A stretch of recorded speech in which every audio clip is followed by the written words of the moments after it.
Nous prions ensemble, Seigneur, merci pour ta présence. Qu'il est bon, Seigneur, de savoir que tu es là. Merci, Seigneur, pour ta parole qui ne change pas. Et Seigneur, nous voulons être ouverts à ce que toi, tu veux nous dire, Seigneur. Merci pour cette parole qui est animée par l'action et la puissance de ton esprit, Seigneur. Touche encore les cœurs et les vies ce matin, Seigneur. Et je te prie que ce message ne soit pas mon message à moi, Seigneur, mais ton message à toi. J'ai prié dans le nom de Jésus. Amen. J'avais juste envie de vous partager un message de grâce ce matin.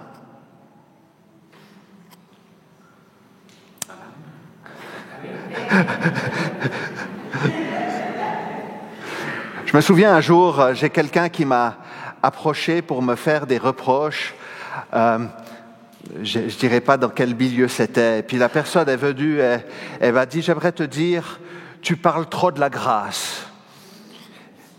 Je dis, mais ce que tu es en train de me partager, je pense que je vais encore plus en parler, parce que je crois que c'est vraiment le message du cœur de Dieu, un message de grâce, un message d'espérance, un message de salut, un message de restauration. Alors que tout semble perdu, Dieu remplace les années dévorées. C'est le titre du message de ce matin. Alors que tout semble perdu, Dieu remplace les années dévorées.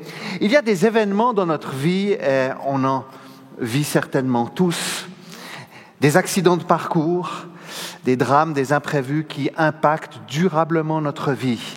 Et ces événements peuvent guider une trajectoire que nous n'aurions pas voulu, pas souhaité, et que nous ne voyons pas comment il pourrait en être autrement.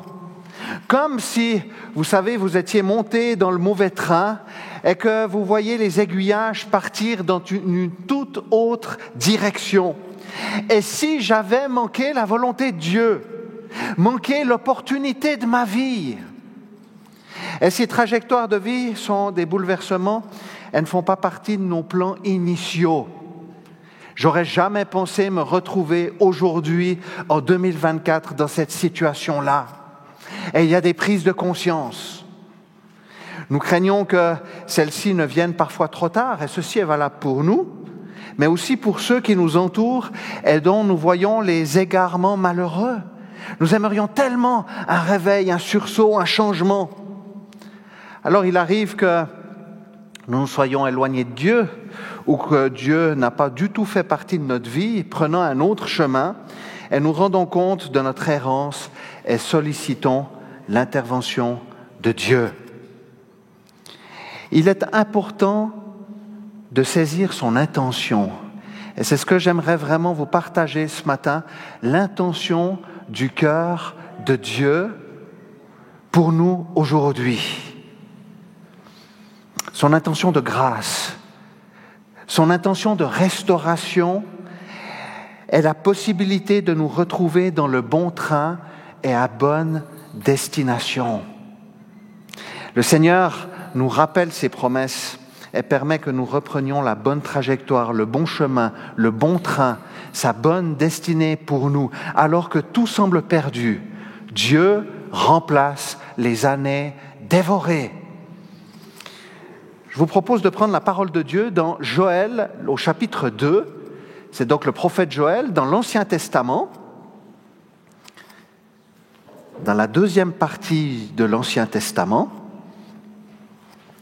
Joël 2, à partir du verset 21 jusqu'au verset 27, et je lis dans la version second 21. « Terre, n'aie pas peur, sois dans l'allégresse et réjouis-toi, car l'Éternel fait de grandes choses. Bêtes sauvages, n'ayez pas peur, car les plaines du désert reverdiront, les arbres porteront leurs fruits, le figuier et la vigne donneront leur richesse. Et vous, habitants de Sion, soyez dans l'allégresse et réjouissez-vous en l'Éternel votre Dieu, car il vous donnera la pluie au moment voulu. Il vous enverra les premières et les dernières pluies, comme par le passé. Les airs se rempliront de blé et les cuves regorgeront de vin nouveau et d'huile.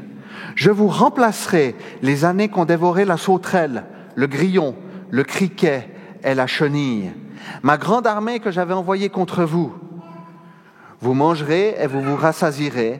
Vous célébrerez le nom de l'Éternel votre Dieu, qui aura fait pour vous des prodiges, et mon peuple ne sera plus jamais dans la honte. Vous saurez que je suis au milieu d'Israël, que je suis l'Éternel votre Dieu, et qu'il n'y en a pas d'autre, et mon peuple ne sera plus jamais dans la honte. Amen. Alors que tout semble perdu, Dieu remplace les années dévorées. Et il est important de bien saisir le contexte du prophète Joël. Les habitants de Juda étaient dans la prospérité et l'autosatisfaction, sans égard pour le Seigneur. D'accord ? Ça, c'est la situation de base du contexte du prophète Joël. Et ils sont tombés dans l'orgueil, l'égocentrisme, le péché et l'idolâtrie. Ils ont laissé Dieu de côté et ont commencé eux-mêmes à se refroidir, à être dans une foi très, très lointaine, en préférant vivre leur vie comme ils l'entendent. Et puis le prophète Joël va les avertir que cette manière de vivre attire le jugement de Dieu. Et il est parlé assez clairement dans le livre de Joël du jour de Dieu. Et je sais que c'est parfois un petit peu compliqué à saisir. On n'aime pas trop parler de ce jour de Dieu parce qu'on ne sait pas tellement de quoi il s'agit. Le jour de l'Éternel, le Yom Adonai en hébreu, est un jour de colère. L'Éternel est le chef de son armée et il exerce un jugement. L'armée de sauterelles, dans ce passage, est envoyée par le Seigneur. On voit des mentions de ces sauterelles dans l'Exode. Vous vous souvenez certainement des plaies d'Égypte, où Dieu va envoyer une armée de sauterelles qui va tout ravager pour permettre ensuite, après tous ces fléaux, que le peuple d'Israël puisse devenir peuple d'Israël en partant d'Égypte. Et puis il y a une mention aussi dans l'Apocalypse, qui nous relate aussi la fin des temps où il est parlé aussi de sauterelles. Dans ce jour, Dieu met un arrêt à l'errance de l'humanité. Il faut voir ici un avertissement général, d'accord ? Un exemple pour le monde où Jésus revient bientôt pour mettre un terme à la rébellion de l'homme. Et le désir profond de Dieu est cette prise de conscience qu'il existe. Souvent, j'entends des gens qui sont bien conscients de ce que nous sommes en train de vivre dans le monde. Plusieurs sont en train de dire, et qui ne croient pas forcément, et qui disent, et vous l'avez peut-être entendu, c'est la fin du monde. Vous avez déjà entendu ? Ou c'est la fin d'un monde. Mais il faut être conscient, les amis, que c'est pas juste la fin d'un monde, ou c'est pas la fin du monde. Oui, c'est la fin du monde, parce que Dieu va recréer une nouvelle terre, des nouveaux cieux, où sa justice et sa paix régneront, où il régnera en maître. Mais c'est pas juste la fin du monde, c'est pas juste la fin de ma vie. C'est soit le jugement de Dieu pour celles et ceux qui ne croient pas en lui, ou c'est soit la vie éternelle pour ceux qui ont mis leur confiance en lui. Et j'invente rien, c'est la parole de Dieu qui nous le dit. Alors ne voyons pas la fin du monde comme, je dirais, la fin de tout, mais de voir le retour de Jésus, parce que derrière cette fin du monde, il y a quelque chose quand même d'heureux. Le retour de Jésus qui va reprendre ceux qui lui appartiennent. Alléluia. Et comme je répétais encore ce matin, il n'y a pas 12 783 églises. Il y a une église. Il y a une épouse que le Seigneur attirera à lui, où l'épouse sera élevée dans les cieux pour aller à la rencontre de son époux Jésus-Christ, le roi des rois et le Seigneur des seigneurs. Alléluia!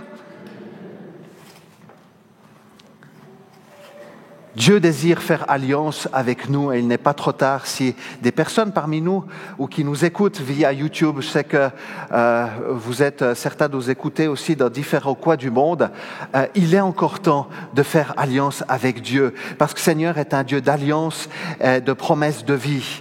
Le jour du jugement arrivera avec la venue de Jésus-Christ mais il dit à ceux qui croient en lui dans Jean 5, 24, « En vérité, je vous le dis, celui qui écoute ma parole et qui croit à celui qui m'a envoyé a la vie éternelle. Il ne vient pas en jugement, mais il est passé de la mort à la vie. » J'aimerais juste encore préciser que depuis que le péché est entré dans le monde est soumis au péché, d'accord ? La maladie, la mort et les catastrophes y règnent encore. Elles sont la conséquence de la volonté de l'homme de se libérer de Dieu. Ainsi, ce qui nous arrive de fâcheux ne sont pas forcément les conséquences de notre manière de vivre. Et je crois que c'est très important de faire attention à ne pas voir le jugement de Dieu partout, d'accord ? Je crois que vraiment le désir de Dieu, c'est de nous attirer à lui. Bien sûr que Dieu peut nous corriger, il a des moyens de le faire, mais faisons attention à ne pas proclamer le jugement de Dieu. Et souvent, on est très fort pour proclamer le jugement de Dieu sur les autres. C'est tellement plus facile. J'y reviendrai peut-être un petit peu après. Dieu est un Dieu jaloux. Vous pouvez lire dans Joël 2 où il dit « Dieu est un Dieu jaloux », c'est-à-dire qu'il éprouve un amour passionné pour son peuple et pour ceux qui lui appartiennent. L'amour de Dieu pour nous est intense, profond. J'aime à dire que Dieu est pétri d'amour pour nous. Et Dieu va, dans ce contexte, aller à la rencontre de son peuple. La dévastation des sauterelles va permettre une prise de conscience du peuple et une rencontre avec son Dieu. Mettez-vous dans le contexte. Tout a été ravagé. C'est le chaos. Il y a le désert. Il y a eu la sécheresse. Le feu a tout consumé. Et ensuite, les sauterelles sont arrivées en grand nombre, en masse, et ont littéralement tout dévoré. Il faut comprendre qu'avec les sauterelles, il est parlé de 4 types de sauterelles. Il faut savoir qu'en hébreu, il y a plein de mots différents pour désigner une réalité, d'accord ? Il existe plein de mots, et puis il y en a qui se sont dit, mais qu'est-ce que ça veut dire ? Est-ce qu'il y a 4 sortes de grillons, de criquets, de larves qui sont arrivés ? En fait, moi je crois qu'il s'agit ici de l'ampleur du phénomène. C'est pour nous dire qu'en fait, il n'y a plus aucun espoir. Tout a été ravagé, et c'est comme vous avez tous les stades des grillons et des sauterelles qui sont en train d'arriver et qui sont en train de tout saccager les uns après les autres. Il est arrivé une catastrophe comme ceci sur le continent africain dans les années 86, 88, sauf erreur, où il y a eu aussi énormément et des millions d'hectares qui ont été dévorés, par les sauterelles. Il faut bien être conscient que le peuple d'Israël ne se nourrissait que du produit de la terre. Il n'y avait pas, vous savez, maintenant on vous fait des steaks bizarres, des steaks en laboratoire. Bouh, ça me fait des frissons rien que d'en parler. On a plein de choses chimiques. Maintenant, vous achetez des choses dans les supermarchés. C'est rare de trouver quelque chose sans additifs, à moins que vous achetiez vraiment un légume ou une viande qui a été... Enfin voilà, je vous fais pas un dessin. Mais là, il faut être conscient que dans ce contexte-là, il n'y a plus rien du tout, plus d'espoir. Tout est cramé, tout est carbonisé. Et il y en a un dans le Nouveau Testament à qui c'est arrivé dans Jean 21. C'est Pierre, il n'était pas encore apôtre.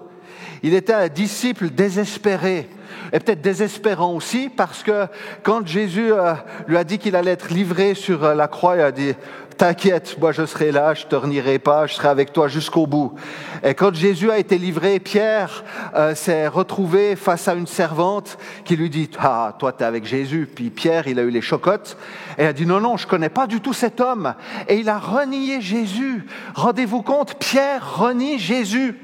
Il prend une autre tangente à un moment donné, un autre wagon. Alors qu'il y avait des promesses sur sa vie, alors que Jésus lui avait dit « Tu es Pierre, et sur cette pierre, je bâtirai mon église. » Pierre avait cette perspective de Dieu en lui. Dieu va m'utiliser. Et Pierre est en train de prendre une toute autre trajectoire, les amis. Jésus a dit « Celui qui me renie, je le renierai aussi devant mon Père qui est dans les cieux. » C'est pas rien ce qu'a fait Pierre. Pourtant, c'est intéressant de voir que Pierre, dans son désarroi, a entendu que Jésus leur a dit « Quand je serai ressuscité, allez au Galilée ». Et il y avait un point de rencontre, un point de rendez-vous. Et Pierre retourne dans le bateau, alors il prend toute son équipe avec. Je ne sais pas tellement ce qu'ils avaient dans la tête à ce moment-là, mais peut-être qu'ils se disent tout est fichu, on retourne, on reprend notre entreprise de pêche, on va repêcher tranquillou, et puis on verra ce qui se passe. Mais ils vont quand même pas n'importe où, ils vont sur le lac de Galilée, là où Jésus leur a donné le point de rencontre. Et ce qui est très intéressant, c'est que Jésus est au point de rencontre. Il les a même précédés parce qu'il est sur la berge. Il y a un feu qui est en train de brûler avec des bonnes odeurs, le poisson grillé. Il a préparé du pain. Et tout d'un coup, Pierre voit Jésus, alors que tout semblait perdu. Dieu va restaurer. Pierre va partir dans le lac, nager à toute pompe. Je peux vous dire, Léon Marchand, c'était un... Vous connaissez Léon Marchand ? Il a gagné... il a eu 5 médailles, 4 ou 5 médailles en compétition. Pierre, il va encore plus vite. Il est arrivé près de Jésus et Jésus va le rétablir. Pierre, m'aimes-tu ? Il va rétablir, il va remplacer les années qui ont été dévorées. Là, ce n'est pas des années, c'est quelques jours. Mais on voit que Pierre a pris à ce moment-là une tangente. Mais il y a un point de rencontre à un moment donné. On aurait pu se dire, non mais alors Pierre, franchement, tu penses vraiment que Pierre va être utile dans le service du Seigneur après tout ce qu'il a fait ? Alors que c'était le chef des disciples, alors qu'il fanfaronnait, tu crois vraiment qu'il va être au service de Dieu ? Et moi j'ai envie de nous dire, frères et sœurs, soyons attentifs à ne pas aller dans des jugements trop hâtifs, même par rapport aux personnes qui nous entourent, des personnes de nos familles qui ont pris des tangentes et des chemins qui sont différentes de celles qu'on aurait souhaité espérer pour elles. Parce qu'il est possible, à un moment donné, qu'il y ait un point de rencontre. Ça va ? Les dévastations des vies, quelles qu'elles soient, et les circonstances qui les ont amenées sont une occasion de s'approcher du Seigneur. Dieu permet des événements, des étincelles, des décharges pour que son peuple revienne à lui. Et le peuple d'Israël, le peuple de Juda va s'humilier, va proclamer un jeûne, elle va sortir de son endormissement spirituel, son engourdissement spirituel, elle va venir au point de rencontre. Comme le peuple est revenu à Dieu, Dieu revient à lui. J'avais juste envie de parler de l'endormissement spirituel. Je pense vraiment que nous sommes dans des temps particuliers. Nous vivons vraiment des temps particuliers où la parole de Dieu est vraiment laissée de côté. Et moi, je suis triste de voir laisser de plus en plus la parole de Dieu de côté. Comme, voilà, on veut vivre le sensationnel, on veut vivre des choses, des guili-guili, on veut vivre des petits frissons, mais retournons à la parole de Dieu, d'accord ? Bien sûr qu'avec le Seigneur, on peut ressentir sa présence. Et j'aime tellement ressentir la présence de Dieu dans la louange, dans l'adoration, de dire, mais Seigneur, je crois vraiment que le Seigneur peut et veut nous faire du bien. Amen. Mais je crois aussi qu'il désire à ce que nous soyons fondés dans sa parole. Et le danger de l'endormissement est bien présent. Il nous est dit dans 2 Timothée 4, 3 à 5, « Un temps vient où les hommes ne supporteront pas la saine doctrine. Au contraire, ayant la démangeaison d'entendre des choses agréables, ils se donneront une foule d'enseignants conformes à leurs propres désirs. Ils détourneront l'oreille de la vérité et se retourneront vers des fables. Mais toi, sois sobre en tout, supporte les souffrances. » Fuir l'endormissement spirituel. Ça va ? On continue ? Ok, j'espère que vous n'êtes pas endormis. Alléluia. Le légalisme, la religiosité souligne lourdement le jugement et la punition, elle ne donne pas de possibilité d'en sortir. Comme si nous étions dans un labyrinthe ou un chemin sans issue, et quels que soient les chemins pris, il n'y a plus d'occasion de sortir. Tu vis peut-être dans la culpabilité, dans le regret, dans le désespoir, et cela tourne en boucle comme s'il n'y avait plus d'espérance. Pourtant, l'Éternel, et c'est la parole de Dieu qui le dit, fait de grandes choses. Il faut bien comprendre son intention de grâce et de restauration pour chacune de nos vies. Dans le labyrinthe, moi je déteste les labyrinthes, je ne trouve jamais la sortie. Mais dans le labyrinthe, il y a un point de rencontre avec la grandeur de Dieu qui donne un sens de renouvellement et de grâce. L'espérance est une réalité que nous ne saisissons pas tout de suite avec nos yeux, parce que dans ce contexte, le peuple de Juda, la terre est brûlée. Donc, ils sont vraiment dans une optique de tout est mort. Il n'y a plus aucun espoir. Il faut bien se remettre dans le contexte. Comment est-il possible que les arbres redonnent du fruit alors qu'aucune pousse verte ne sort du sol ? Et je peux vous dire, en tant qu'ancien horticulteur pépiniériste, une terre qui a été brûlée et carbonisée, pour qu'elle puisse encore produire du fruit, il faut se lever tôt, les amis. Ça ne se fait pas en 5 minutes.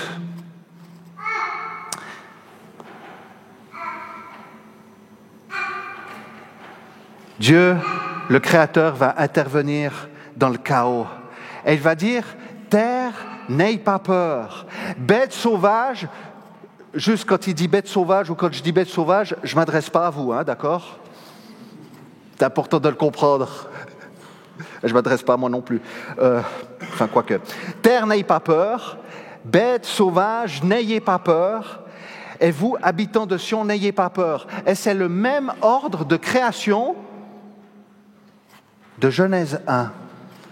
Si vous allez dans la création de la Genèse, c'est exactement l'ordre de création. La terre, bêtes, animaux, et hommes et femmes. Je vous remplacerai les années. Moi, j'ai un problème avec ça.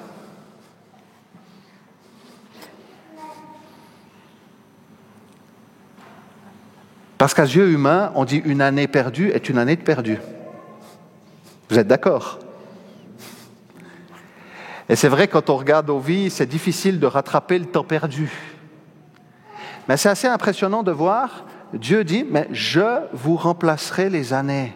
Ça veut dire qu'il y a quelque chose de surabondance qui va venir. Dans l'impossibilité, Dieu dit, je vous remplacerai les années qu'ont dévoré la sauterelle, le grillon, etc., etc. Et le terme, et ça c'est très important et intéressant, le terme « je vous remplacerai » évoque un dédommagement de droit. Mais en fait, c'est une expression qui met en lumière la grâce divine et qui traite le peuple comme si aucun tort ne pouvait lui être compté, alors que celui-ci n'a aucun droit du tout. Au contraire, les torts sont de son côté.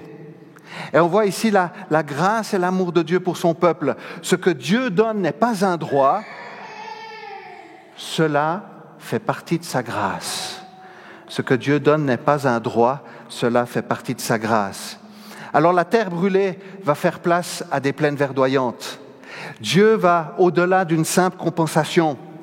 Les images décrites par le prophète parlent d'abondance. Il crée, il multiplie, il guérit, il rétablit, il comble.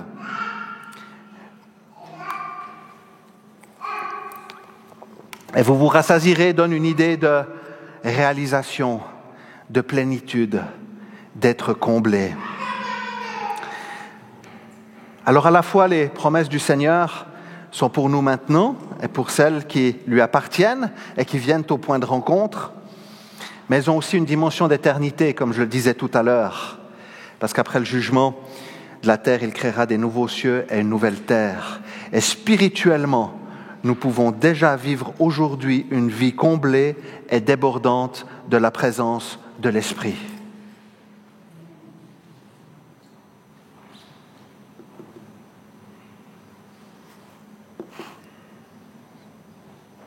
spirituellement, tu peux déjà vivre aujourd'hui une vie comblée et débordante de la présence de l'Esprit.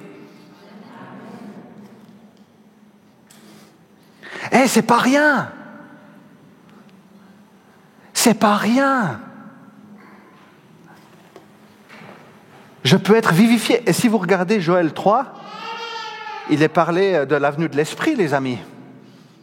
Si vous continuez à lire Joël 3, vous allez voir que Dieu va venir remplir aussi à la promesse de l'Esprit pour tous.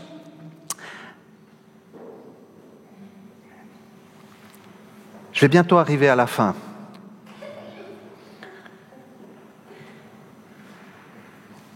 Alors que tout semblait perdu, Dieu remplace les années dévorées.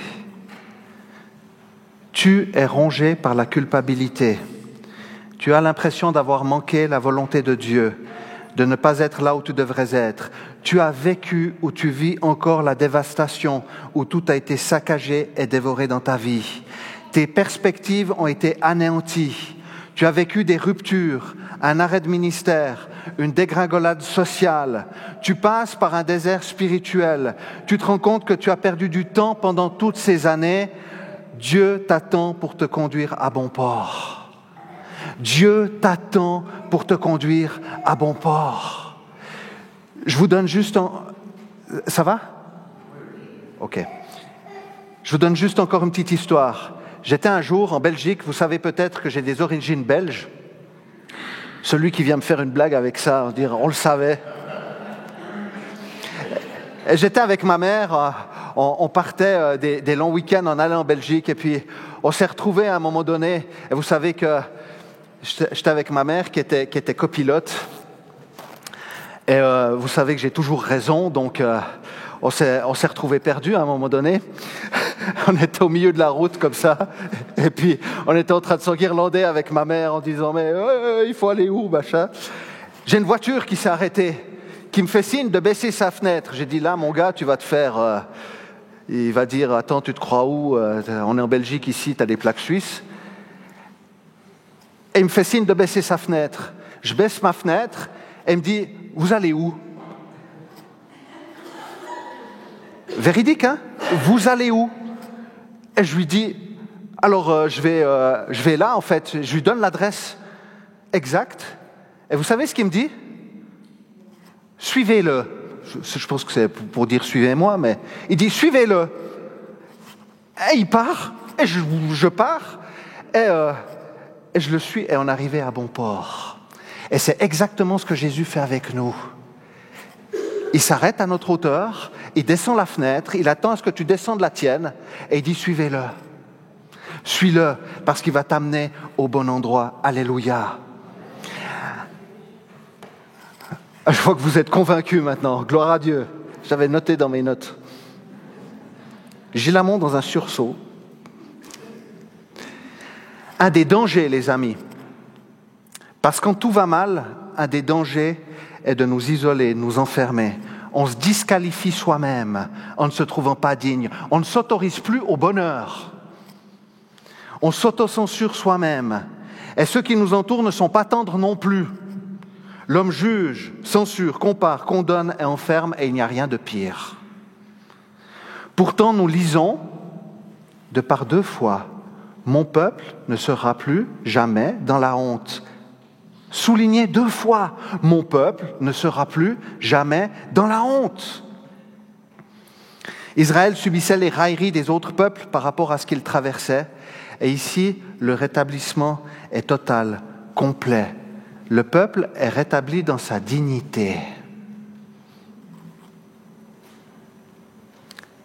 Qu'importe ce que les autres disent, ce qui est important, c'est ce que le Seigneur dit aujourd'hui. Alors que tout semble perdu, l'Éternel remplace les années dévorées. Or Dieu ne se repent pas de ses dons et de son appel, Romains 11, 29. Il est possible de se retrouver dans le wagon de la grâce, de la restauration et de la plénitude. Il est possible de retrouver la joie avec des perspectives d'avenir réjouissantes. Du reste,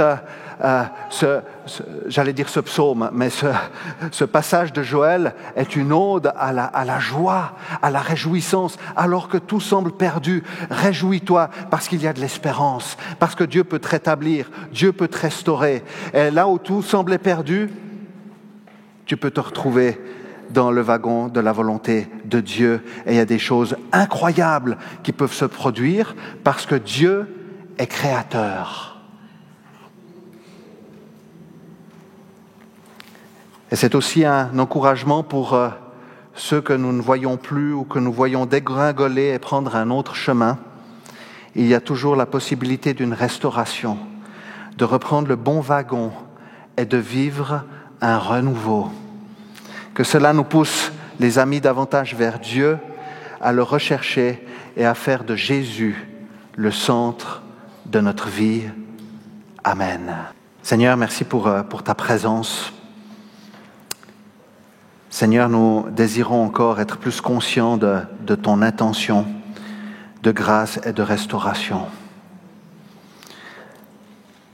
Seigneur, merci parce que tu es un Dieu jaloux qui nous veut près de son cœur, parce que tu nous aimes, Père, au point d'avoir envoyé ton propre Fils, afin que nous ne périssions pas, que nous n'allions point en jugement, mais que nous ayons la vie éternelle. Et Seigneur, merci parce que tu es ce Dieu de grâce et de restauration. Et je te prie, Seigneur, pour celles et ceux qui sont ici ce matin, celles et ceux qui nous entendent aussi sur Internet. Seigneur, je te prie pour une intervention de ta part.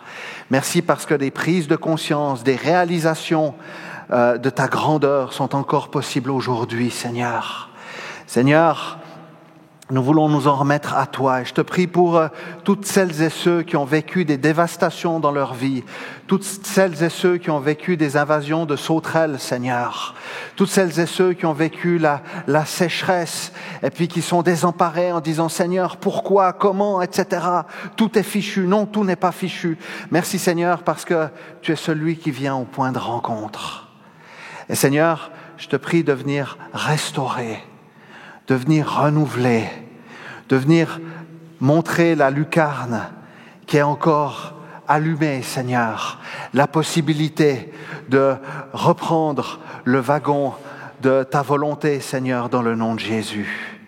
Seigneur, il est possible aussi que l'ennemi ait ravagé des choses par des ruptures, par des trahisons, par des blessures profondes. Et nous prenons autorité ce matin contre l'ennemi de nos âmes dans le nom de Jésus. Et Seigneur, nous te prions pour ta lumière, pour ta grâce, pour ta guérison et ta restauration dans les vies qui ont été brisées dans le nom de Jésus. Seigneur, merci parce que tes dons, la vocation, le ministère, tu ne t'en repens pas, Seigneur, dans le nom de Jésus.